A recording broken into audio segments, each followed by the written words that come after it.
following program is brought to you by Total Theater Online. The views expressed do not necessarily represent those of the staff or management of WGBB. You're listening to the station that serves your community, 1240 WGBB. And now it's time for Dave's Gone By with David Lefkowitz. Tropical hot dog night.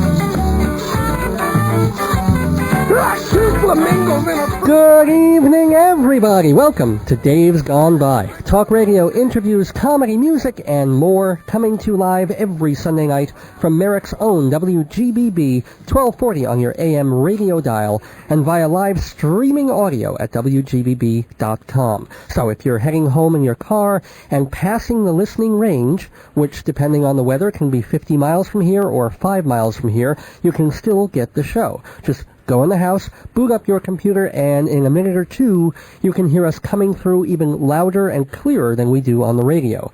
And I know we have listeners all over the country.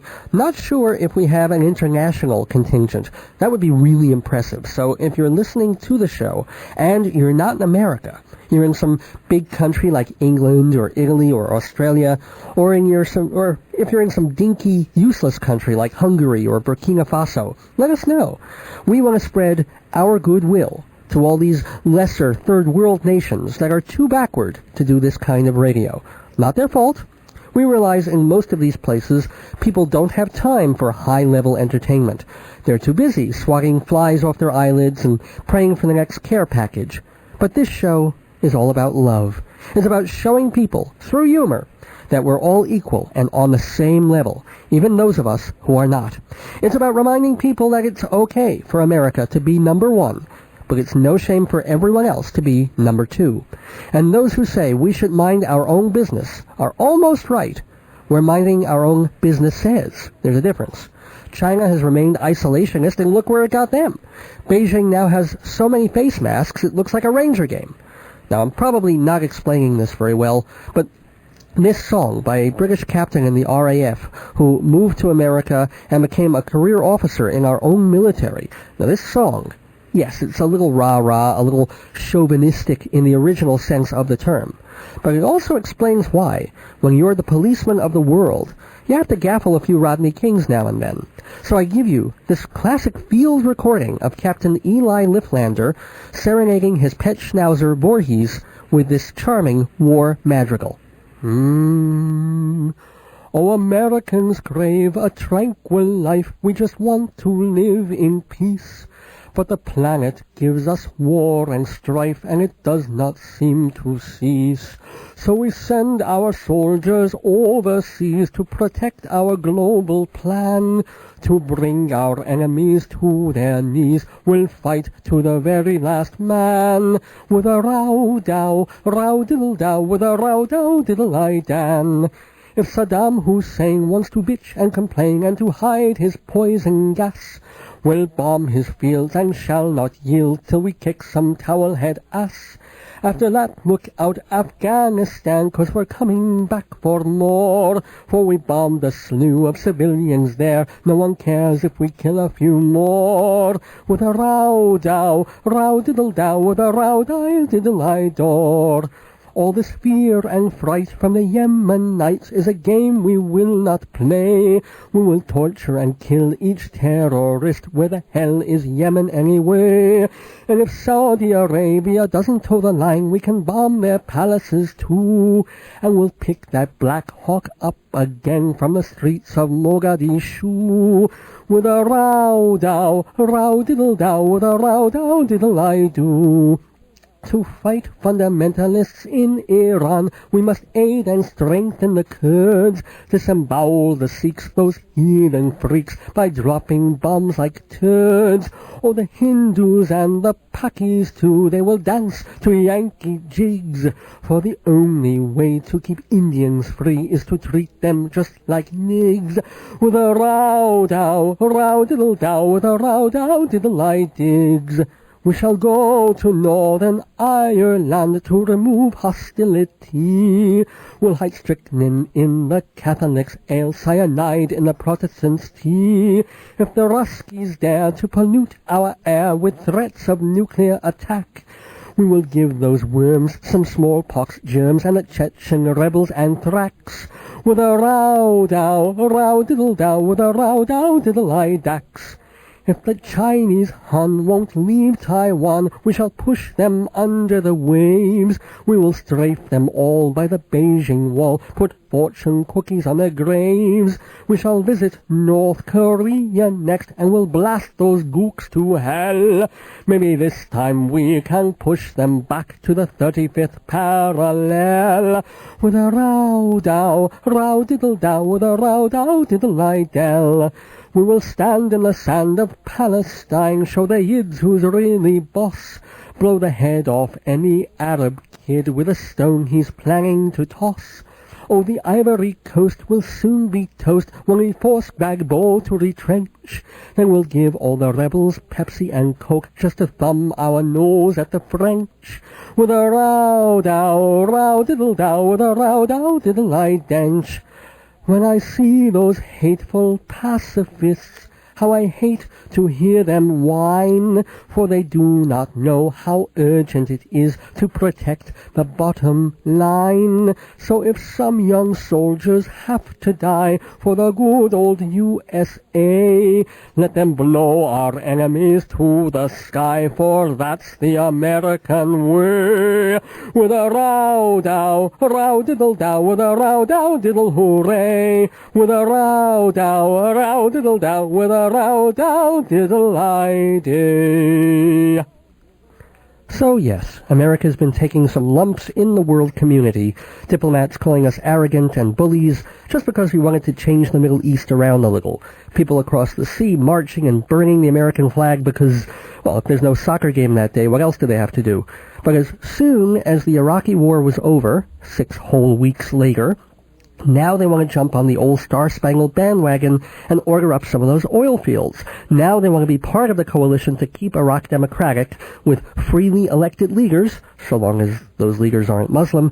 Now they want to ride George Bush's coattails as he rides towards another election victory, his first. Well, no hard feelings. Oh, secondary countries on the map that we could squish like centipedes if we really wanted to. You can get on the American gravy train. You can be our sand buddies. You can watch our stars and stripes, wipe and swipe over deserts and abandoned palaces. And I think you can listen to this program. So again, if you're off to parts unknown, let us know if you're able to tune in and listen to Dave's Gone By on the internet by going to WGBB.com and clicking the button for online radio. If you can, drop me an email at davesgoneby@aol.com, because after all, listeners on Long Island, sure, we have those. Listeners in New York City, you bet, now that we're on the net. But listeners in Tunisia, listeners in Uzbekistan, now that would be something. Families swathed in traditional fabrics, drinking yerba mate and listening to the sound of my voice, while the sole English speaker in the village translates everything I say with 40% accuracy. Something like, Moshlavogla Shelkonland Dave Lefkowitz, Slavogla del Radio, Slavogla Shlina Golda Dave's going by. Slavogla Mevesamo Nada looks Jewish. Slavogla Lekadi Kokadi Duble Ve Gu Bu Bu. Le Estacion Slavalo Ve Old Day Chinese. Mosholo Globitz Meshena Gogole, he's allergic. Now, the English translation of all that is that this program is hosted by a guy named Dave. That's me, Dave Lefkowitz, radio personality, critic, humorist, and songwriter, and this is my show, Dave's Gone By. It's a mix of smart talk, silly talk, deadly serious mayhem, and ridiculous sobriety, plus interviews, music, special features. No two shows are exactly the same, unless you have one leg in Freeport and the other leg in Chicago, and you're listening to 2 different radios, one with each ear, and your thighs are straddling the timeline. But remember, when you do that, the chafing is horrendous. I am chafing at the saddle to get this show started, because we have so much cool stuff. Of course, the news gone by, a rundown of current events with a sigh and a sneer. We say hola to Cinco de Mayo, and we get theatrical with our very special guest, critic, teacher, and author, Jonathan Kalb. He wrote for The Village Voice, was the chief critic for the New York Press for about 4 years, and he's currently chairman of the theater department at Hunter College.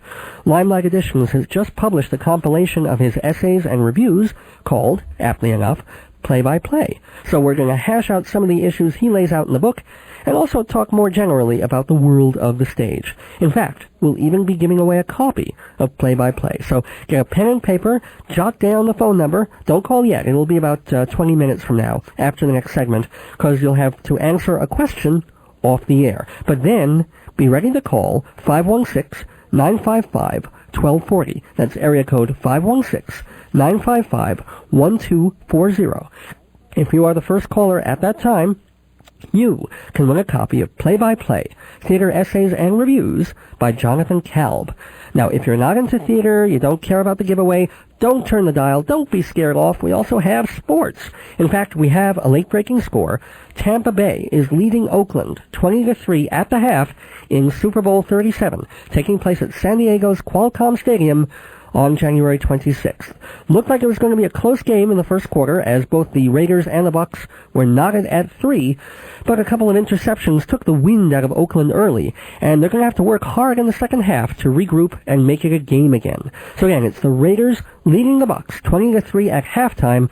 We'll keep you posted on events as they happen, and remember, Dave's Gone By is the only place you can hear up-to-the-minute coverage of Super Bowl 38 3 months after it happened. Just one of the special things we do here on Dave's Gone By. It's our 31st show, titled Yes, You May, or in honor of the brand new calendar month, Yes, You May. So set your dial at 1240, keep your web address at WGBB.com. We continue the bone-crunching action with our special guest, theater critic Jonathan Kalb, coming at you right after these important words from someone who sounds amazingly like me.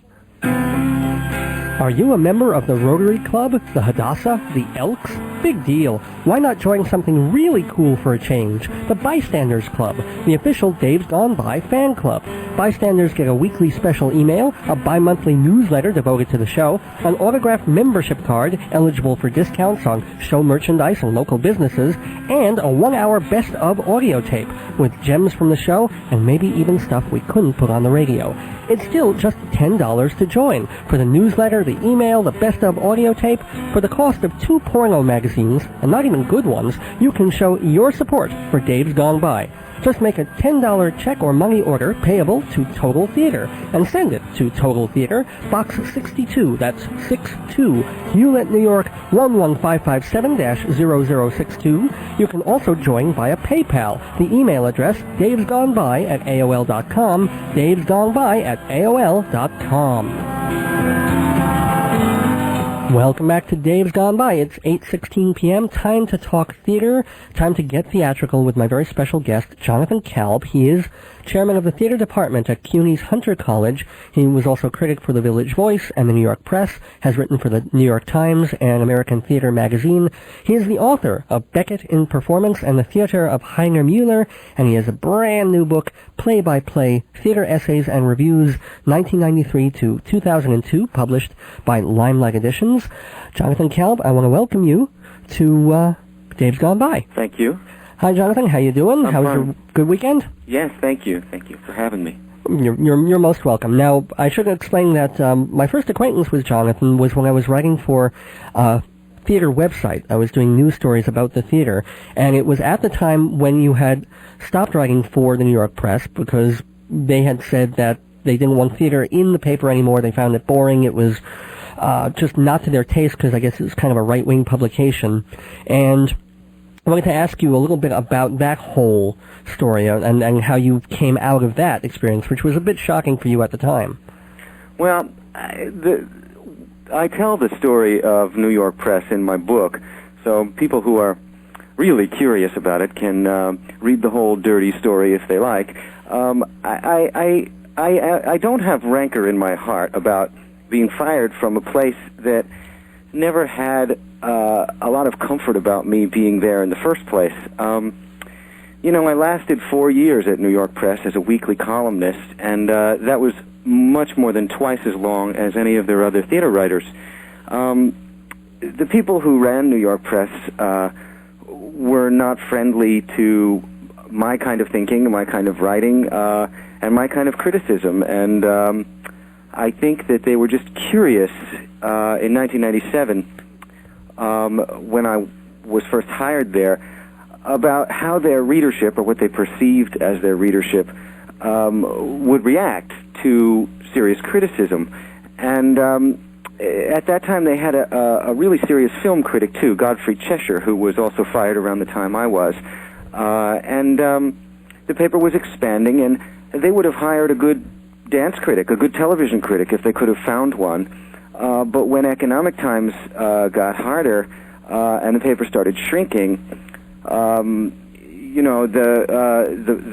people who ran the paper got together and they all asked each other, do you go to the theater? Do you ever go to the theater? And none of them ever went to the theater. And they used that as a guide to what was interesting to their readership, and they said, well, let's just get rid of the theater column. And what was weirdly ironic was that a few weeks later, they popped up with another theater column that lasted just a few weeks. And do you remember who that was written by? Well, Mimi Kramer... No, she's writing now. I mean, this is later they got Mimi Kramer. Yeah. But in between, they actually had Klaus von Bülow, of all people, writing theater reviews from England, which I found rather astonishing. I don't know if you recall that.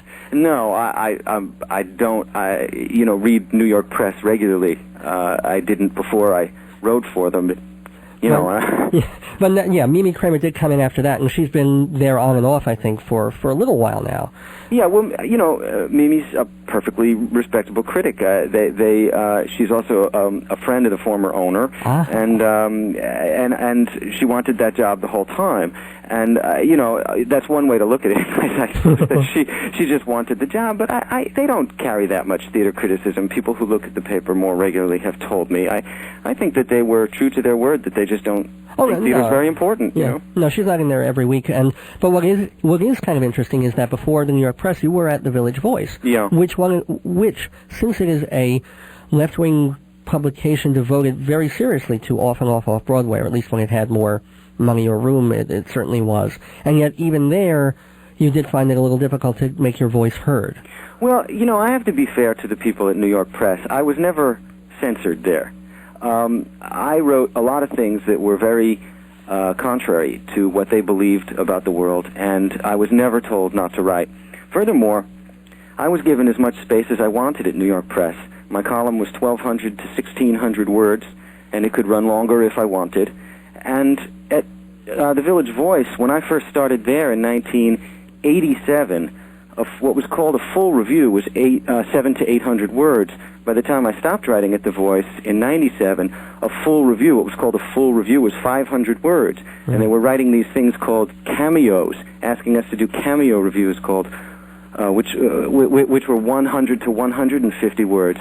And, there's a politics to that, too. It's the politics of abbreviation and brevity. It's the politics of bite-size everything, ad speak, and so on and so forth. And who is deciding which shows get 100 and which shows get the 500 words and which shows get the Michael Feingold treatment? Right, but my point is that, whatever you want to say about conservatism, there are different types of conservatism, and one type of conservatism wants people who know what they're talking about to have space to say what they think.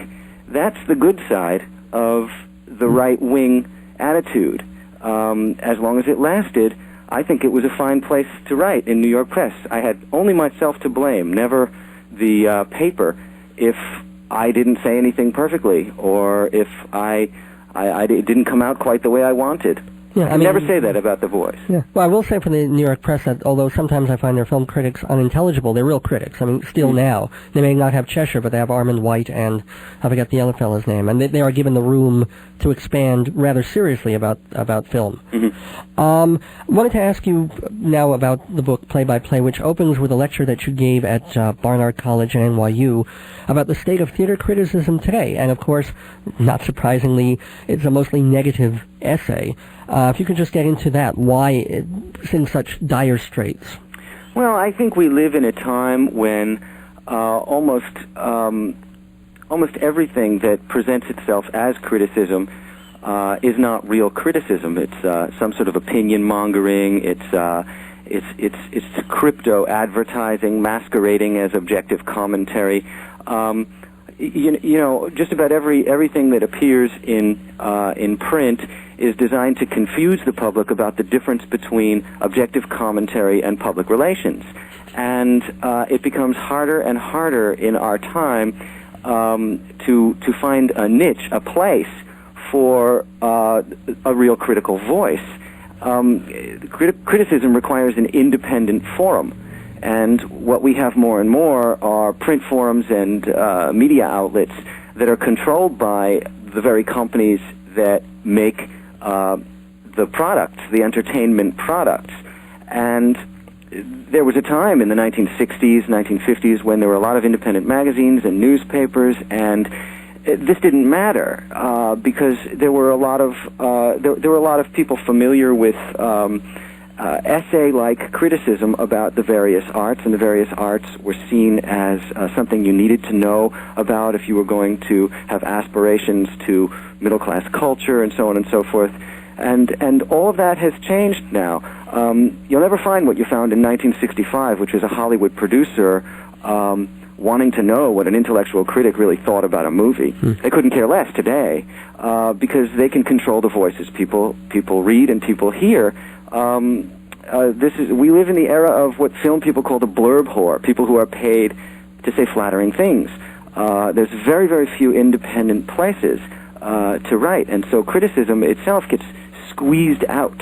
I speak in the book about some what I think are quintessential episodes in the last couple of years, and one of them was Giuliani and the Sensation exhibit at Brooklyn Museum. Right. Because Giuliani wanted to close that museum down, not just the show. He wanted to close the museum down, deprive it of funding and so on, because he was offended by a exhibit that happened in the museum. Was that the Madonna covered in doo-doo, or am I... Right, yeah, there was elephant dung on a Madonna. Actually, what I thought was an extremely reverential Madonna, frankly.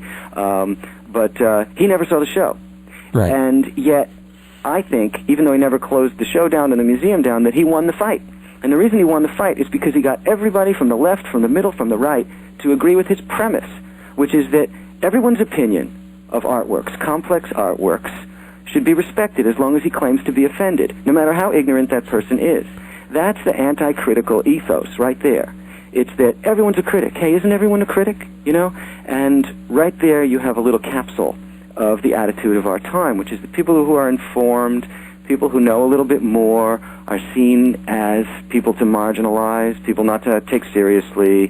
What comedian Bill Maher calls people who are out of the mainstream in his new show. He's saying that to be out of the mainstream should be a good thing, but it has become some kind of taint for people these days. Yeah. But I wanted to ask a bit further about your kind of theater that we like, because we're talking a lot about your writing and where that can be and what the society is allowing writers to do. But if you read the book, then you'll see that the first section is devoted basically to Samuel Beckett. Then there's some Mueller stuff, and then towards the very, very end is you squeeze like some Broadway shows that you saw. And is that sort of a conscious decision of the way that was laid out? Well, I think that the way that it's laid out is that the longer essays are toward the front because I think that they're more substantial pieces. And the last third of the book are reviews, weekly columns from New York Press. And I didn't mean to say that any of the work in the latter part of the book was less important than the work in the early part of the book. But the work that you are reviewing, not your own writing necessarily, but I sort of get the feeling that you do hold to a higher level. Off and off Broadway and avant-garde and European kinds of styles of theater than commercial Broadway. Well, I think anybody who knows anything about the theater understands that it's been over a generation since Broadway was taken seriously as the source of important new theater art. Broadway is the commercial theater. Broadway represents what can exist in the theater under thoroughly commercial circumstances, and many people are interested in that, just as many people are interested in the pulp from broadcast TV. There will always be a commercial theater. There will always be a popular theater that pays for itself exclusively through its vulgar advertising and its tits and ass and so on and so forth. And there's nothing wrong with that. It should exist. It does exist. But let's not confuse that with people who have aspirations to bring the theater as an art to something new, to contribute something original to it. It's not that nothing good ever happens on Broadway. It does, and I write about a few things. It's that is very, very rarely the place to look for important new theater art. I do want to move into that a little bit, but because I'm wondering if you might consider yourself someone who's more an advocate of director's theater than perhaps playwrights theater. Well, if I have any reputation at all, among people who read serious criticism, it's as someone who's been very, very hard on directors. All the reviewers of my previous collection, Free Admissions, said that I was very hard on directors. So even though I do like some, very, very aggressively interpretive directors, there are there's fewer of those kind of directors that I really admire than there are the other type. Name a couple, real quick. Well, there's a Belgian who's been directing a lot at New York Theater Workshop, Ivo van Hove, and I think he's really smart and really interesting, and I think he never got a fair shake from the American critics who were just... They saw a streetcar in a bathtub, and right. That was what they saw. Right, and he did More Stately Mansions. Well, that was weird. I saw that one. That was weird. Yeah.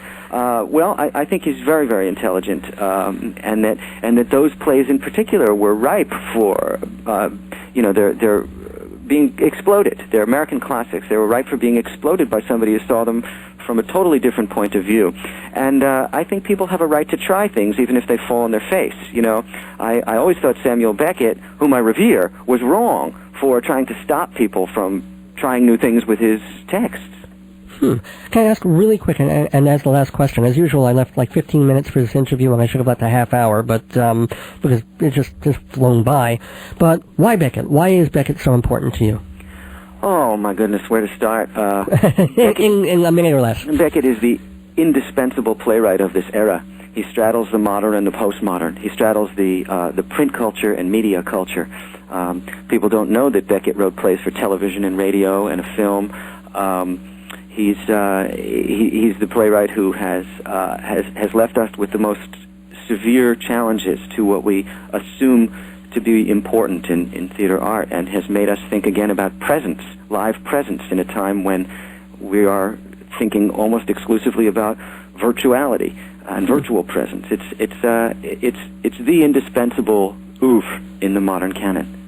Well, thank you, Jonathan Kalb, for your virtual and live presence on Dave's Gone By. I want to remind people about your book, Play-by-Play Theater Essays and Reviews, available from Limelight Editions, which you can buy online from www.limelighteditions.com. Jonathan, I'm going to say goodbye to you, and I'm going to tell people how they can even win a copy of this book. So thanks for calling in. Okay, thank you, Dave. Talk to you soon. Bye-bye. Bye-bye. Okay, this is how 2 lucky listeners can get a free copy, courtesy of this program and Limelight Editions. Here's how it works. Once I go to commercial in about a minute, the first person to call the station, and you will be off the air, you can ask for Engineer Paul, and tell Paul what your favorite play or musical of all time is. It could be Phantom, it could be Death of a Salesman, Waiting for Godot, I don't care. But that's the question. What is your favorite theatrical show of all time? Tell Engineer Paul. He'll ask for your name, address, email address, and phone number. And he might take your number and call you back after the show if he doesn't have time.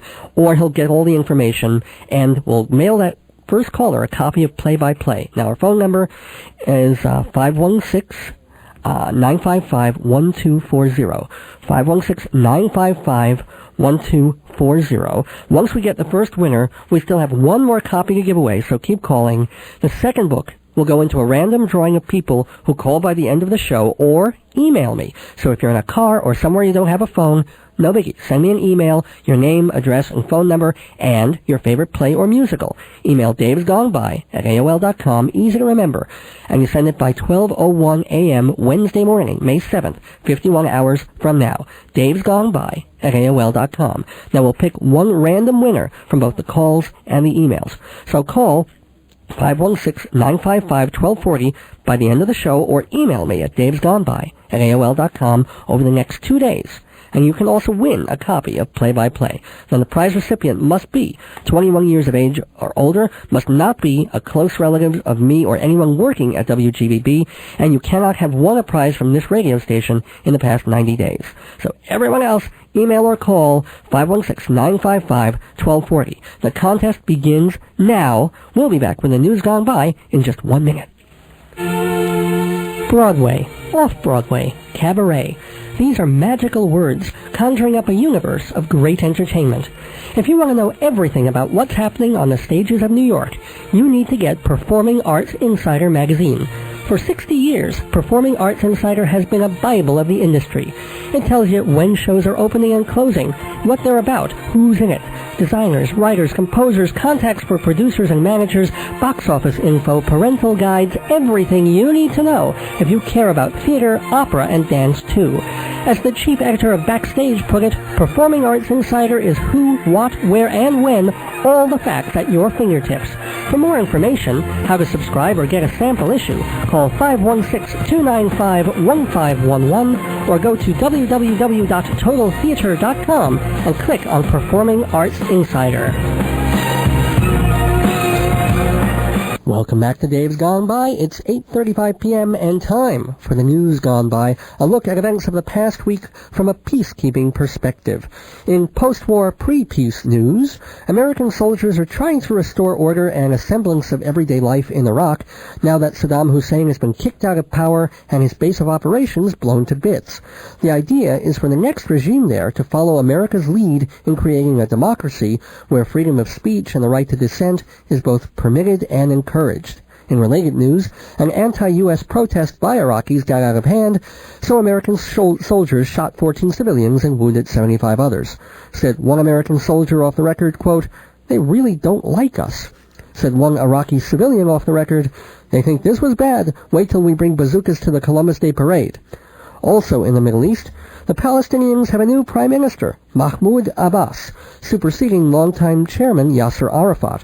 You can tell a new era has begun in Arab-Israeli relations, because just as the vote was taking place, a terrorist blew himself up at a Tel Aviv restaurant, killing 3 people and wounding dozens more. And to show just how much the new regime will differ from the old one, Abbas came out strongly against the violence and said, "Naughty, naughty." As punishment for the terrorist act, less than 24 hours after the carnage, President Bush announced a roadmap for Middle East peace and definitive plans for a Palestinian state. Good thing the terrorists didn't kill 100 people, or we'd be giving the Arabs Florida right now. As fears of the SARS virus grow across the globe, Canadian Prime Minister Jean Chrétien, who, I probably pronounced that wrong, who normally stays in Ottawa, vowed to sleep over in hard-hit Toronto. It was his way of showing the city to be safe, even though more than a dozen people have died from SARS there, the only non-Asian country with fatalities from the illness. Asked why he chose to visit Toronto at this time, Chrétien said, "City's perfectly safe. The World Health Organization is completely overreacting. Anybody get a lozenge?" Also on the disease front, President Bush, of all people, has taken a strong and proactive stance on the world AIDS crisis. He has asked Congress for $15 billion to spend over the next 5 years to fight the spread of this global pandemic. Far more surprising, White House spokesperson Ari Fleischer says that not only is Bush committed to funding scientific AIDS research, but he also supports AIDS education. That includes a program used in Uganda successfully to reduce dramatically the spread of the virus. It's something conservative Christians can't be too happy about, since it follows what Fleischer calls the ABC approach. This is a quote from Fleischer. The ABC approach is, abstain. If you can't abstain, be faithful. And if you can't be faithful, use condoms. Whoa, go George! I guess you learned something from Bill Clinton's mistakes after all. I mean, think of the hassles he would have saved himself if he'd used a condom. But let's not go bringing over the left-wing liberal tunic for old Georgie boy just yet. Part of the language of the $15 billion AIDS package says that the money must not be used to promote or perform abortions. Now, the good news is that organizations who do the procedure may still apply for grants for their other services, whether they'll get them, but still, hey, considering what we've had in power the last 2 years, and remembering the original Bush and Reagan terms before that, this is a step forward. One conservative Republican said he hoped the bill would be amended to de-emphasize condoms and stress religion instead. He said, rather than the ABC method, people should emulate the Catholics and their DREAM approach, D-R-E-A-M, denial, repression, extreme agony, and molestation. Hey, it worked for the bishops at Rockville Center. It can work for you. Now, no one said self-control was easy. In celebrity news, Ozzy Osbourne's 17-year-old son, Jack, checked into a drug and alcohol treatment center last week. He admitted that marijuana and booze had become out of control in his new post-television lifestyle. Father Ozzy is, of course, a chronic alcoholic who fell off the wagon last year during his wife's cancer scare. He was proud of his son for realizing he had a problem and dealing with it. The irony is that despite their wildness and endless profanity, the Osbournes were seen as a kind of model American family, flawed but loving and sharing and essentially sensible. That kind of unity is precious, and it will come in handy in a couple more years when all 4 Osbournes will have to share the same liver. In science news, researchers at the University of Edinburgh have made a rather sad discovery. Fish feel pain. Experiments in which the lips of rainbow trout were injected with bee venom and acetic acid showed that the fish changed their behaviors in a non-reflex way. According to the head scientist, fish went into a rocking motion, similar to the kind mammals use when they feel discomfort or stress. The National Angling Alliance of Sport Fishermen contested the findings. They pointed to another study that shows fish just don't have sufficiently developed neocortexes to feel pain the way we do. On the other side, PETA got into the act, of course, saying they were sorry fish had to suffer, but we told you so. PETA also did its own study on humans, where they put fish hooks through people's eyes. Now, when the subjects flopped around and tried to escape, they were hit with mallets and thrown into giant coolers filled with ice cubes. Asked if that was rather cruel, a PETA spokesperson said, "No animals were harmed in the experiments, so what's the problem?" Also on the science front, British scientists have advanced a theory that Albert Einstein and Sir Isaac Newton, 2 of the world's most influential geniuses, may have been autistic. An article in New Scientist magazine states that the men who discovered gravity and the theory of relativity possibly suffered from a syndrome which causes deficiencies in communication skills but doesn't affect other brain functioning. Personally, I don't know whether or not they were autistic, but we do have one thing to go on. I managed to secure an authentic audio tape, very rare, of Albert Einstein explaining his theory of relativity. Now, it's kind of technical, so I'm only going to play a little bit, but you can judge for yourself whether he's a genius or a savant or whatever. So here is Albert Einstein, circa 1920, explaining the theory of relativity. All Gaussian coordinate systems are essentially equivalent for the formulation of the general laws of nature. Yay! Nature! Yay! I like nature! By making use of the Lorentz transformation, we can replace the space-time variables. Space! I want to go to space! Yay! Gaussian coordinates! Yay! I make poop! Yay! Poop floats in space! Floating poop! Yay! The inertial mass of a body is not constant! Yay! Speaking of mental illness, Long Island developers have announced a plan to build a mini-city in Brentwood. That's 1 million square feet of business, entertainment, and housing, all surrounding Brentwood's only landmark, Pilgrim State Psychiatric Hospital. The district will include 9,000 apartments, hotels, upscale shopping, and office buildings. Out of 172 acres of forested land, only 37 will remain. But residents are less worried about environmental damage than the emotional toll the project could take on patients at the hospital. Developers say they've studied the inmates there and have designed commercial outlets specifically for their needs. For instance, the apartment buildings will not only have loft space, they'll have Zoloft space with padded patios. The Gap there sells all-weather jackets made with blended polar fleece and bipolar fleece. And the local HMV won't stand for hot music and videos. It'll stand for Haldol, Melril, and Valium. Thank you very much. Surely psychiatric counseling is in the future for 2 pilots on Southwest Airlines. They were fired for flying a plane in their skivvies. A company spokesperson said the pilots were all but naked while handling the aircraft. Though the duo admit to peeling, they're appealing. They say the reason they did it was because they spilled coffee all over their uniforms. Yeah, the passengers were never in danger. During the incident, the only technical difficulty with the plane came when one pilot had to loosen an O-ring, but that's just because it was cutting off his circulation.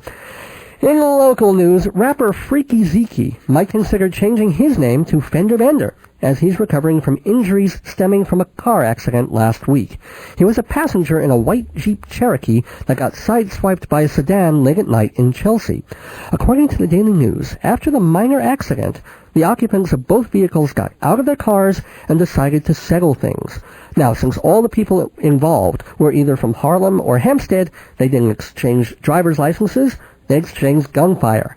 Although investigators don't think the incident was part of a rap feud, the kind that killed Run DMC's Jam Master Jay, according to a witness, so many bullets flew, one gunman actually had time to stop and reload. Now, the driver of the Jeep was killed in the melee. Freeky Zeeky is in stable condition. He did object, however, to the traffic ticket he got for the incident. Apparently, police found him unable to bleed in a straight line. Also, they clocked his bullets at 300 miles per hour, while Zeeky says there's no way they could have been going more than 250. Also on the music front, Lady Miss Keir, former lead singer for the pop band Delight, isn't feeling much groove in her heart for Sega. She's suing the video game giant for appropriating her style and image for the game Space Channel 5. Keir says she was offered £10,000 to use her iconic image of ponytailed hair, short skirt, knee-high boots, and signature cry of "Ooh la la," and when she refused, they went ahead and created a character that was virtually the same. Keir is asking for $750,000 in damages. Not so much for stealing her image, but for the subtitle of the video game, which is called "Whatever Happened to That One-Hit Wonder, Pseudo-Psychedelic Slut Muffin? God, She Must Look Like a Skank Now." And finally, last Saturday, actor Charlton Heston made his final appearance as president of the National Rifle Association. Though too feeble and beleaguered by Alzheimer's to do much more than show up, Heston did raise a gun over his head and say his trademark line, "From my cold, dead hands." He also said, "Mommy, why are all these camels at my birthday party?" And nevertheless, Heston received a lengthy standing ovation and told the crowd, "This is a moment I will never forget," which he then forgot. And that's the news gone by for May 4th, 2003. Please send your comments, opinions, and freaky zeekies to Dave's Gone By, P.O. Box 62, Hewlett, New York, 11557-0062, or email us at davesgoneby@aol.com. Now, that is also the email to win the copy of Play by Play, davesgoneby@aol.com. We reserve the right to read your letters and emails on the air, name withheld upon request, adding semicolons and exclamation points for emphasis, and little giggles for ironic overlay. That's Dave's Gone By, no apostrophe, at AOL.com, or snail mail box 62, Hewlett, New York, 11557-0062. Please, no pseudo-psychedelic slut muffins. I'm allergic. Hi, folks. Dave Lefkowitz here from Dave's Gone By, and I want to tell you about a product, event, or service. I'm going to talk about it for half a minute or a minute. I'm going to make it really interesting, and all my listeners are going to go, "Hey, maybe I'll try this product, event, or service." It's called advertising or sponsorship, and it's easy, cost-effective, and just plain effective. To get your person, place, or thing, well, not thing, promoted on Dave's Gone By and reach listeners all over Brooklyn, Queens, Long Island, and the tri-state area, just give us a call at 516-295-1511 or email us at davesgoneby@aol.com. Check our website, hometown.aol.com/Dave's Gone By, and see sponsorship opportunities, ad rates, and more. Again, the number, 516-295-1511. Insert your product, event, or service here.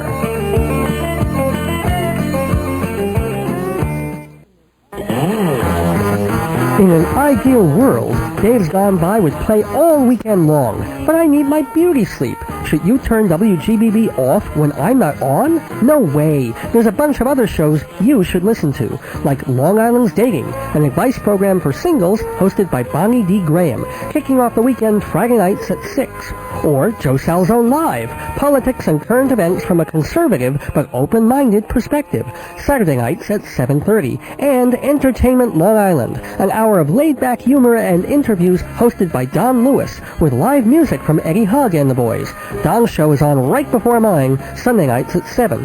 So you see, if it can't be all Dave all the time, it can still be radio worth listening to. Long Island's Dating, Fridays at 6, Joe Salzone Live, Saturdays at 7:30, Entertainment Long Island, Sundays at 7, and during the week, all sorts of Chinese people. Radio the way it ought to be.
Listeneros, as Liz Fair reminds us, mañana es Cinco de Mayo, the 5th day of May.